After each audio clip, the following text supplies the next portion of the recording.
নমস্কার। যুক্তি তর্ক সঙ্গে অর্কয়ে আপনাদের স্বাগত। আপনাদের সঙ্গে আমি অর্কপ্রভ সরকার। জয় শ্রীরাম বলেই শুরু করি আজকের এই পর্ব। মর্যাদা পুরুষোত্তম রামচন্দ্রের মন্দির, রাম মন্দির অযোধ্যায় উদ্বোধন হয়ে গেল। প্রধানমন্ত্রী আবেগ বিহ্বল কণ্ঠে যে কথাগুলো বললেন তার মধ্যে একটা লাইন আমার খুব মনে হচ্ছে খুব তাৎপর্যপূর্ণ। রাম কোই আগ নেই হ্যায়, রাম এক ঊর্জা হ্যায়। প্রধানমন্ত্রী বিরোধীদেরই কটাক্ষ করেছেন যারা বলছিলেন যে রাম মন্দির তৈরি হলে নাকি দেশে অশান্তি হবে, হিংসা বাড়বে। প্রধানমন্ত্রী তাদেরকে তাদের বিচার বদলের পরামর্শ দিয়েছেন। সেই প্রসঙ্গেই তার বক্তব্য, রাম কোই আগ নেই হ্যায়, রাম এক ঊর্জা হ্যায়।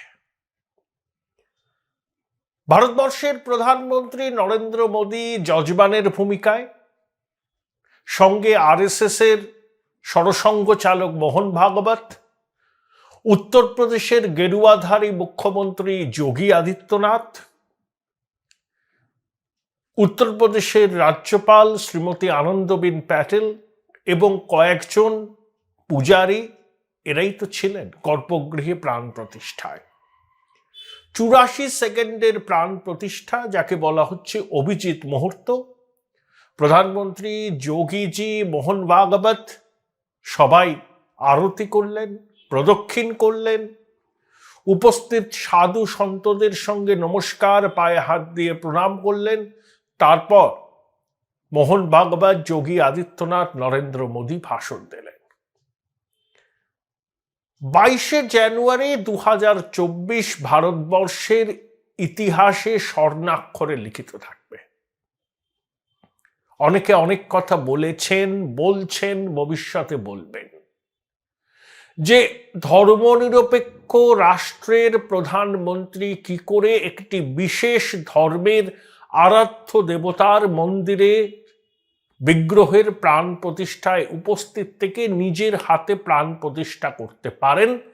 ভারতবর্ষের ধর্মনিরপেক্ষ ধারণার সম্পূর্ণ বিপরীতে এই অবস্থান।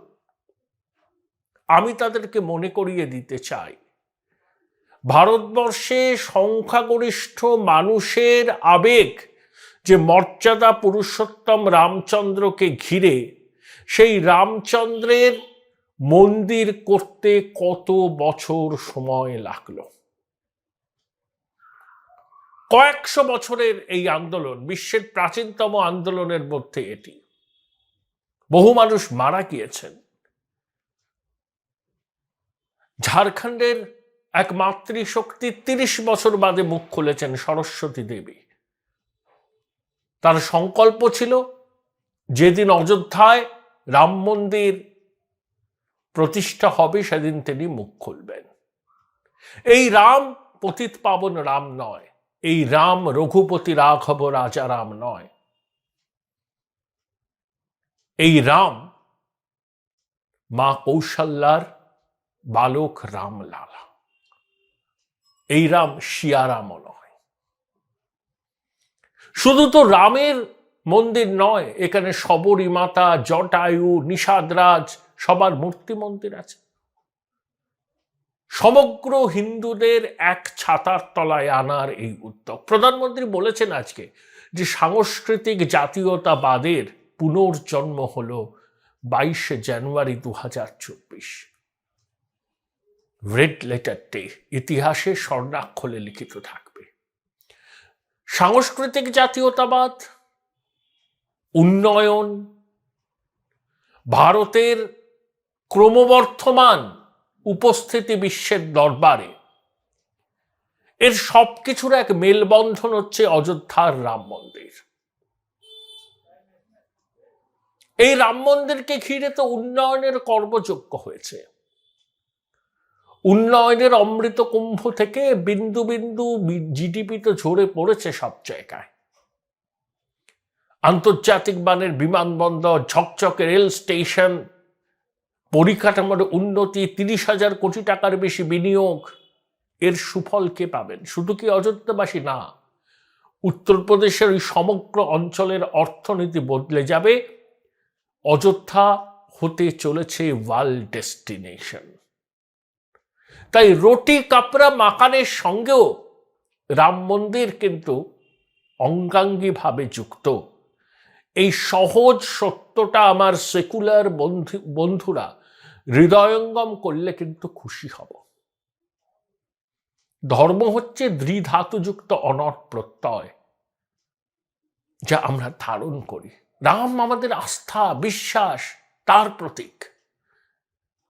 ভারত আত্মার প্রতীক রামচন্দ্র।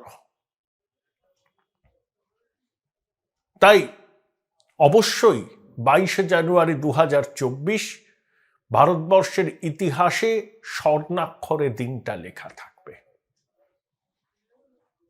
রামকে কেন্দ্র করে বা রাম মন্দিরকে কেন্দ্র করে যে আবেগের বিস্ফোরণ হবে, তা শুধু উত্তর ভারতে সীমাবদ্ধ থাকবে না। পূর্ব ভারত, উত্তর পূর্ব ভারতের কিছু জায়গায় এবং অবশ্যই বিন্ধ্য পর্বতের দক্ষিণে রামকে কেন্দ্র করে যে আবেগ, তার বিস্ফোরণ হবে। উত্তর ভারতে যদি রাম আবেগ সুনামির চেহারা নেয়, দক্ষিণ ভারতেও রাম আবেগ ঝড়ের চেহারা নেবে। সেই ঝড়ে তামিলনাড়ুতে ডিএমকে উড়ে যেতে পারে, সেই ঝড়ে কর্ণাটক, তেলেঙ্গানায় কংগ্রেস উড়ে যেতে পারে, সেই ঝড়ে অন্ধ্রপ্রদেশে ওয়াইএসআর কংগ্রেসও চ্যালেঞ্জের মুখে পড়তে পারে। প্রধানমন্ত্রী লেপাক্ষী মন্দিরে গেছেন, নাসিকে গেছেন, রামেশ্বরমে গেছেন, আর যেখান থেকে পুরাণ বলে রাম সেতু তৈরির কাজ শুরু হয়েছিল, সেখানে গিয়েও নিজের মধ্যে শক্তি অনুভব করেছেন বলে প্রধানমন্ত্রী জানিয়েছেন। 11 দিনের কঠোর ব্রত ভেঙে, সেই কঠোর ব্রত অনুশীলনের মধ্যে দিয়ে তিনি রামলালার বিগ্রহে প্রাণ প্রতিষ্ঠা করেছেন। বলেছেন যে তার কণ্ঠ রুদ্ধ হয়ে যাচ্ছে। রবীন্দ্রনাথের ভাষায়, কণ্ঠ আমার রুদ্ধ আজিকে। এই রাম মন্দির যদি ইচ্ছা হতো সংঘ করতে পারতো, আর এই সরকার করতে পারতো। যেমন আমাদের ওই দীঘার কাছে জগন্নাথ মন্দির রাজ্য সরকার করছে, কিন্তু রাম মন্দির তীর্থক্ষেত্র ট্রাস্ট মানুষের কাছ থেকে চাঁদা নিয়ে এই মন্দির নির্মাণ করেছে। চাঁদা উঠেছে, চাঁদা উঠবে। রবীন্দ্রনাথের ভাষায়, আমার ভান্ডার আছে ঘরে, তোমা সবাকার ঘরে ঘরে। অর্থাৎ সবার কাছ থেকে চাঁদা নিয়ে, অনুদান নিয়ে যা তৈরি হয়, তাতে কিন্তু প্রত্যেকে একটা একাত্ম বোধ করে, না এই মন্দিরের নির্মাণের পিছনে আমারও কন্ট্রিবিউশন আছে। হতে পারে যৎ সামান্য, কিন্তু আছে তো। মানুষকে অনেক বেশি একাত্ম করে। অনেকে এই হিন্দু জাতীয়তাবাদ, সাংস্কৃতিক জাতীয়তাবাদের এই উন্মেষে ভয় পেয়েছেন। অনেকে পণ্ডিত নেহেরু আর রাজেন্দ্র প্রসাদের সেই বিরোধকে সামনে এনে বলতে চাইছেন, ধর্মনিরপেক্ষ রাষ্ট্রের প্রধানমন্ত্রীর উচিত নয় কোনো একটি বিশেষ ধর্মের আরাধ্য দেবতার মন্দিরের এবং বিগ্রহের প্রাণ প্রতিষ্ঠায় উপস্থিত থাকা। কিন্তু আজকে কেন্দ্রের শাসক দল বিজেপি 35 বছর ধরে তারা এই রাম জন্মভূমি আন্দোলনের পাশে আছে। বাজপেয়ীজির সময় এই হিন্দু আইডেন্টিটিটাকে এইভাবে অ্যাসার্ট করা সম্ভব হয়নি, কারণ বিজেপি 182টা আসন পেলেও সংখ্যাগরিষ্ঠতা থেকে 90টা আসন কম ছিল। তাই বহু আঞ্চলিক দলের সমর্থন বিজেপিকে নিশ্চিত করতে হয়েছে। সেই জন্য রাম মন্দির, 370, 35 দ্বারা বিলোপ, অভিন্ন দেয়ানি বিধি, যেগুলো বিজেপির একেবারে নিজস্ব এজেন্ডা, সেগুলোকে কার্পেটের তলায় তালা লুকিয়ে রাখতে বাধ্য হয়েছিল। কিন্তু 2014 থেকে 24 বিজেপি এককভাবে কেন্দ্রে ক্ষমতায়, এনডিএ আছে কিন্তু বিজেপির একক সংখ্যাগরিষ্ঠতা। তাই নরেন্দ্র মোদীর পক্ষে সম্ভব হয়েছে যে তার কোর এজেন্ডাগুলোকে রূপায়িত করা। যেমন 3 তালাক বিলুপ্ত, কাশ্মীর থেকে 370-35 বিলোপ হয়েছে, সুপ্রিম কোর্ট এন্ডোর্স করেছে এবং কোর্টের নির্দেশে রাম মন্দির নির্মাণ হয়েছে। কোন বিরোধী দল যারা INDI এ জোটে রয়েছে তারা কি বলতে পারবে যে কাশ্মীরে আবার ক্ষমতায় আসলে তারা 370 এবং 35 ফিরিয়ে আনবেন? আমার ধারণা বলতে পারবে না। তাহলে কি ভারতবর্ষ আস্তে আস্তে হিন্দু রাষ্ট্রের দিকে যাচ্ছে? অনেকে বলছেন যে ধর্মনিরপেক্ষতা সংবিধানে লেখা আছে, ঠিক আছে, কিন্তু প্রধানমন্ত্রীর উপস্থিতি, রামলালার প্রাণ প্রতিষ্ঠায়, সংঘ প্রধানের উপস্থিতি, যোগী আদিত্যনাথের উপস্থিতি, সাধু সন্তদের উপস্থিতি, ক্যাপ্টেন্স অফ ইন্ডাস্ট্রি থেকে চলচ্চিত্রের খ্যাতনামা শিল্পী, ক্রীড়া জগতের নক্ষত্রদের উপস্থিতি, এটা প্রমাণ করে যে ভারতবর্ষ সংবিধানে ধর্মনিরপেক্ষতার কথা থাকলেও আস্তে আস্তে হিন্দু রাষ্ট্রের দিকে এগিয়ে যাচ্ছে। আনুষ্ঠানিক ঘোষণা হয়নি। কেউ যদি বলেন যে একটি বিশেষ ধর্মের আরাধ্য দেবতার মূর্তির প্রাণ প্রতিষ্ঠায় প্রধানমন্ত্রী উপস্থিত থাকছেন, তাহলে কি আর ভারতবর্ষকে ধর্মনিরপেক্ষ বলা যাবে? প্রশ্নটা খুব যুক্তিসঙ্গত। ওই যে বললাম, সংবিধানে খাতায় কলমে ধর্মনিরপেক্ষ লেখা আছে ঠিকই, কিন্তু ভারতবর্ষ আস্তে আস্তে হিন্দু রাষ্ট্রের দিকে এগোচ্ছে। দেখুন, ভারতবর্ষের ধর্মনিরপেক্ষতা আদি আবহমান কাল থেকে। তার একমাত্র কারণ সনাতন ধর্মাবলম্বীরা সংখ্যাগরিষ্ঠ। দেখুন, আমাদের আরাধ্য দেবদেবীকে নিয়ে অনেকে কার্টুন এঁকেছেন, ব্যঙ্গচিত্র এঁকেছেন, অন্যরকম ভাবে ছবি এঁকেছেন। কোথাও দেখেছেন আমরা রেড়ে করে নেমে পড়েছি? আমরা শিল্পীর স্বাধীনতায় বিশ্বাস করি। আমরা এতটাই পরমৎসহিষ্ণু, এতটাই উদার আমাদের জীবন চর্চা। আমরা বিশ্বাস করি নিজ ধর্মে স্থিতি, সনাতন ধর্মে প্রীতি, পরধর্মে সম্প্রীতি। তাই সব ধর্মের মানুষ এখানে আবহমান কাল ধরে রয়েছেন, পাশাপাশি রয়েছেন। সম্প্রীতি আছে, থাকবে, এখনো আছে, অতীতেও ছিল। রাম মন্দির নির্মাণ হলে সম্প্রীতির উপর কোনো প্রশ্ন চিহ্ন আসে না। আবহমানকালের সংহতি চিরকাল থাকবে। আর আদালতের নির্দেশে এই রাম মন্দির নির্মাণ হচ্ছে। আদালতের নির্দেশে এই মসজিদও নির্মাণ হবে, তার জমিও তা অ্যালট হয়েছে, নিশ্চয়ই তারা করবেন, কোনো তো অসুবিধা নেই। এটাকে, এই যে ভারতবর্ষের এটাই হচ্ছে অন্তরাত্মা, সেটা সনাতন, সেটা শাশ্বত, সেটা চিরকালীন ধর্মনিরপেক্ষ। তাই ধর্মনিরপেক্ষতা সংহতির জন্য রাজপথে মিছিল করে মন্দির, গুরুদ্বার, গির্জা, মসজিদে যেতে হয় না। ইচ্ছা করলে যে কেউ যেখানে খুশি যেতে পারে। অনেকেই ক্রিসমাসে চলে যান সেন্ট পলস ক্যাথিড্রালে, অনেকে খুশির ঈদে মুসলমান বন্ধুদের বাড়িতে যান, তারা উপহার পাঠান। দুর্গাপুজোতে আমাদের মুসলমান খ্রিস্টান ভাই বোনেরা কি আসেন না? সবাই আসেন। ধর্মকে তো আমরা ধারণ করি, উৎসবকে তো আমরা পালন করি, সবাই করি, সবাই করবেন, আবহমানকাল ধরে করবেন।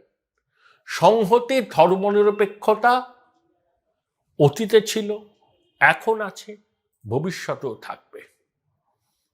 তাই রাম মন্দির তৈরি হলো আর সংহতিতে প্রশ্নচিহ্ন পড়ে গেল। নিছক সস্তা ভোটের রাজনীতির জন্য এই কথা যারা বলছেন, আমার মনে হয় তাদেরকে একটু ইন্ট্রোস্পেক্ট করা উচিত। নতুন ভারত তাদের এই ভূমিকাকে কিভাবে গ্রহণ করবে। সচিন তেন্ডুলকর, সস্ত্রীক বিরাট কোহলি, সুনীল গাভাস্কর, অমিতাভ, অভিষেক, ভিকি কৌশল, ক্যাটরিনা কাইফ, ফুটবল ফেডারেশনের সভাপতি কল্যাণ চৌবে, শুনলাম ভাইচুংও ছিলেন, captain's of industry Mukesh, Anil, হয়তো গৌতম আদানি, অনেকে, এইচ.ডি. কুমারস্বামী, অনেকে ছিলেন। কিন্তু বাংলার দাদা কই? তাকে তো খুঁজে পাওয়া গেল না।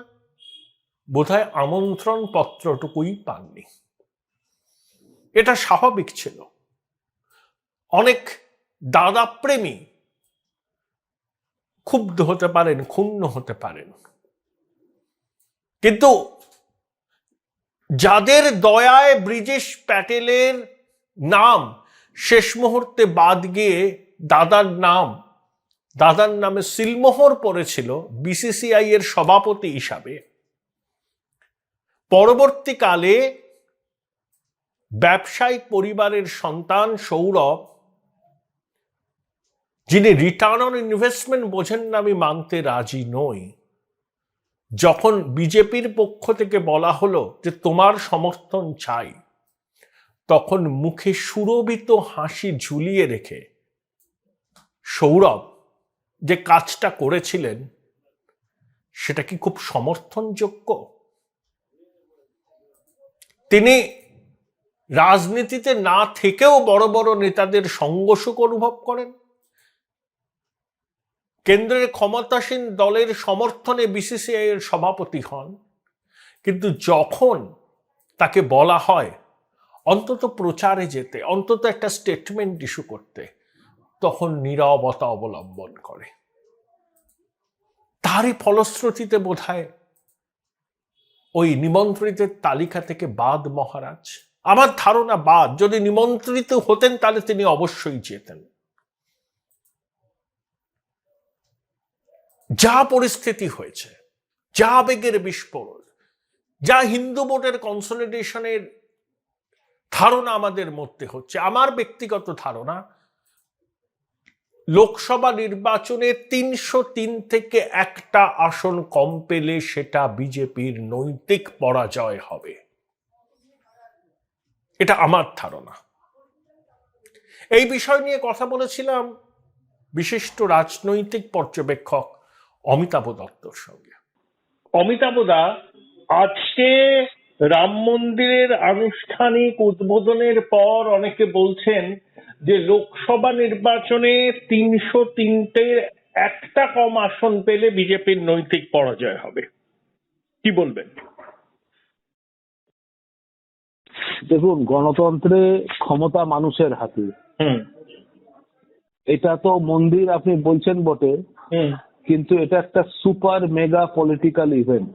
সুপার মেগা পলিটিক্যাল ইভেন্ট, এটাকে বলা যেতে পারে আন্ডার দি গার্ব অফ রিলিজিয়ন, ধর্মের মোড়কে একটা পৃথিবীর বুকে অন্যতম বৃহত্তম রাজনৈতিক ইভেন্ট হলো একটা গণতন্ত্রে।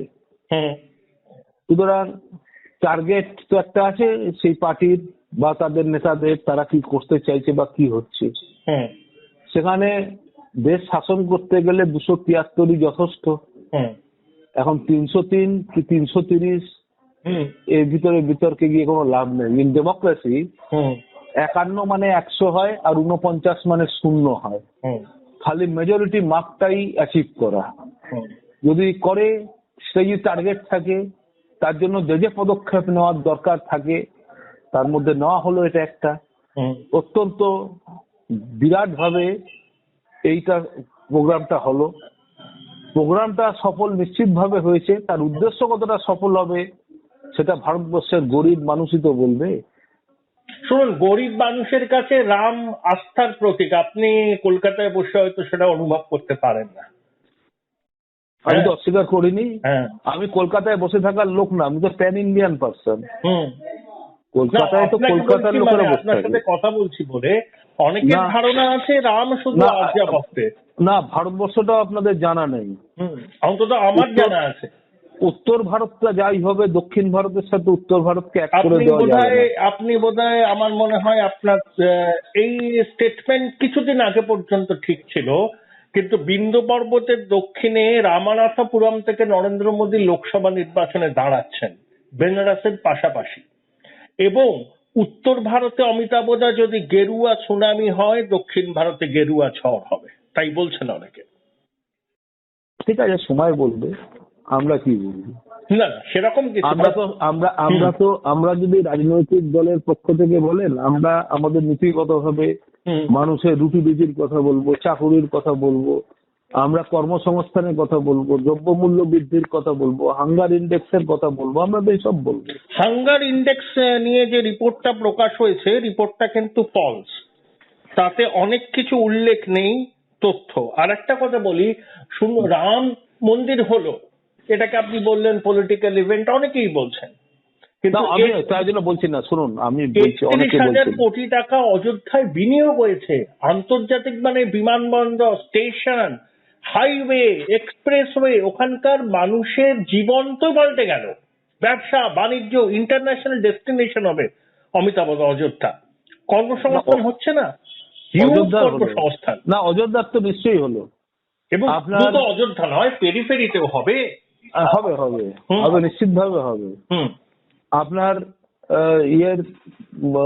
বল্লভ ভাই প্যাটেলের আকাশ ছোঁয়া মূর্তি হলো, নিশ্চিতভাবে হলো। ডোনাল্ড ট্রাম্প এসে সমস্ত রাস্তা কাপড় দিয়ে মুড়ে দিয়ে রং করিয়ে দিয়ে সেখানে তার প্রোগ্রাম হলো, সব নির্বাচনের আগেই হয়েছিল এগুলো। হ্যাঁ, ডোনাল্ড ট্রাম্প হলো তো আপনার 2020-তে, তখন তো দেশের নির্বাচন ছিল না, দেশের নির্বাচন ছিল না, অন্য প্রদেশগুলোতে ছিল। এখন সেই জায়গায় দাঁড়িয়ে এগুলো তো হবে, জায়গাতে উন্নতি হলো। এখন আপনারা যদি বললে খুশি হতো, যদি ওইটা দেখুন একটা মেগা পলিটিক্যাল ইভেন্ট যদি আমি না বলি, তাহলে যুক্তিযুক্ত ভাবে বোধহয় সঠিক হবে না।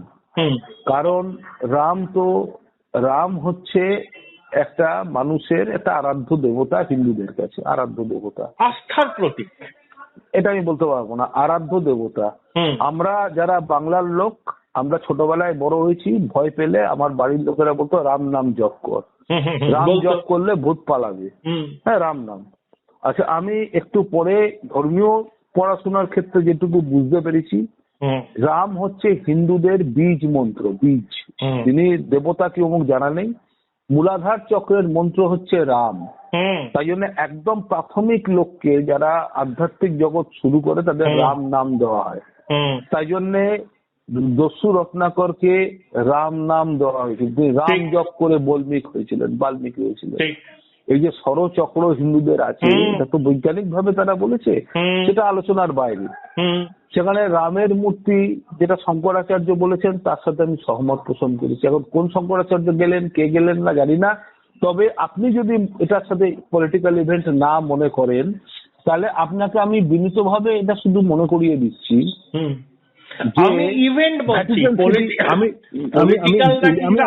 বিনীতভাবে মনে করিয়ে দিচ্ছি। আপনি মনে করুন জো বাইডেন, পুটিন, ইংল্যান্ডের ওই সুনক, এরা সবাই মিলে গিয়ে আপনার ভ্যাটিকান সিটিতে একটা অনুষ্ঠান করবে, যে পোপকে বাইরে বার করে দিয়ে বা সামনে চেয়ারে বসিয়ে নিজেরা সমস্ত কিছু পরিচালনা করবে। কোনো শক্তিশালী খ্রিস্টান নেতা, হিটলারও হয়তো কখনো ভাবেনি। আবার সমস্ত মুসলিম দেশ, শুনে নিন আমার কথাটা, আমি ভুল সঠিক কিছু বলছি না, এরা সবাই ধরুন এই পাকিস্তানের প্রেসিডেন্ট আয়াতুল্লাহ খোমানি, ইরাকের প্রেসিডেন্ট থেকে আরম্ভ করে সব মুসলিমের 54টা দেশের লোকেরা রাষ্ট্রনায়করা গিয়ে মক্কা থেকে তাদের প্রিস্টদের বার করে দিয়ে তারা সেখানে ধর্মীয় অনুষ্ঠান পালন করবে। আমার মনে হয় না যোগী আদিত্যনাথ যিনি সন্ন্যাসী, তার কাঁধে যদি কোনো রাজনৈতিক লোক হাত রেখে তাকে ঘরে ঢুকতে না দেয়, এটা ধর্মীয় ইভেন্ট ভাবার কোনো কারণ অন্তত সেন মানুষ ভাববে না, যারা চিন্তাশীল মানুষ তারা ভাববে না। আমার শেষ প্রশ্ন অমিতাভ দা, কি হিন্দু রাষ্ট্রের দিকে আমরা চলছি? আমি বলতে পারবো না হিন্দু রাষ্ট্র কাকে বলে। আমি হিন্দুত্ব, আমি এম এ ডিভোট হিন্দু। আমি কিন্তু নিজেকে সেকুলার হিসেবে চিহ্নিত করি না, যে আমি ধর্ম নেই বা নাস্তিক হিসেবেও চিহ্নিত করি না। I M A devote Hindu, এবং আমি দীক্ষাপ্রাপ্ত, আমি সাধনা যেটা আমার দিয়েছে আমার গুরু, সেই অনুযায়ী আমি চলি। শুনুন, হিন্দু রাষ্ট্রের কোনো কনসেপ্ট আমার জানা নেই। তবে স্বামী বিবেকানন্দকে আমি কোট করতে পারি, তাকে সিস্টার নিবেদিতা বলেছিলেন, আপনি তো ভারতকে কি শক্তিশালী হিন্দু রাষ্ট্র হিসেবে করতে চাইছেন? তখন স্বামীজি এক কথায় উত্তর দিয়েছিলেন, man making is my mission. এবার Thank you. আপনারা কি রাষ্ট্র করবেন কি করবেন এটা আপনাদের ব্যাপার। তবে একটা জিনিস আমি শেষে আপনাকে বলুন। বলি, পয়সা ছিল আগে জমিদারদের, তারা পয়সা দিয়ে ফানুস উড়িয়ে লোক খাইয়ে বেড়ালের বিয়ে দিত, কিন্তু আজ অব্দি মানব জাতির একটা লোকও জানে না যে কোনো বেড়াল সংসার করেছে কিনা, জানা নেই। Thank you.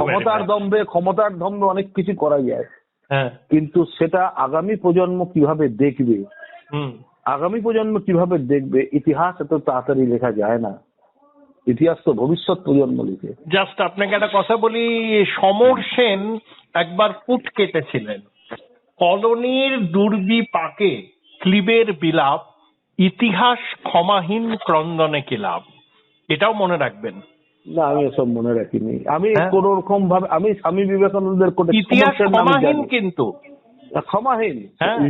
নিজে বলবে। হ্যাঁ, তাই জন্যে যে ফুয়েরার ছিল হুম, তাকে জার্মানির লোক কি চোখে দেখেছে পরবর্তীকালে, মুসলিনের অন্ত কিরকম ভাবে হয়েছিল। মুসোলিনি হিটলারের সঙ্গে আপনি নরেন্দ্র মোদীর তুলনা করবেন না। আমি কাউকে তুলনা করিনি, আমি ইতিহাসকে জানছি। তাহলে আমি হিটলার কেন- মুসোলিনি আমি কেন প্রসঙ্গ আনবো? ওঠাচ্ছেন কেন? এরা তো ডেমোক্রেটিক্যালি ইলেক্টেড লিডার ছিল, আমি এদের কথাই বলছি, আমি কারোর সাথে তুলনা করি, আমাকে ভুল বুঝবেন না। হ্যাঁ, না না, ভুল I বলছি am না। too little to compare anybody with না, না, না। historical figures. গণতান্ত্রিক দেশে আপনি বলতেই পারেন, সেটা কিন্তু আপনার আমি এটা ব্যাপার। বলতে পারি যে আমি একজন হিন্দু হিসাবে হ্যাঁ, আমি শঙ্করাচার্যের বক্তব্যকে আমি র্যাটিফাই করছি, যে একজন রাজনৈতিক তিনি উদ্বোধন করছেন মূর্তিতে, তিনি শঙ্করাচার্যরা আবার অবস্থানও লিখছেন। বদলেছেন, আমি এক জায়গায় পড়ছিলাম। না পড়েছেন ঠিক আছে, কিন্তু সে কথাটা যেটা বলেছে তা বলে কি শঙ্করাচার্যরা বাইরে বসে হাততালি দেবে? যাই হোক, সেটা আপনারা বুঝবেন। Thank you, শঙ্করাচার্যরা অমিতাভ কি বাইরে বসে? থ্যাংক ইউ, নমস্কার। Join Indian Institute of Hotel Management now.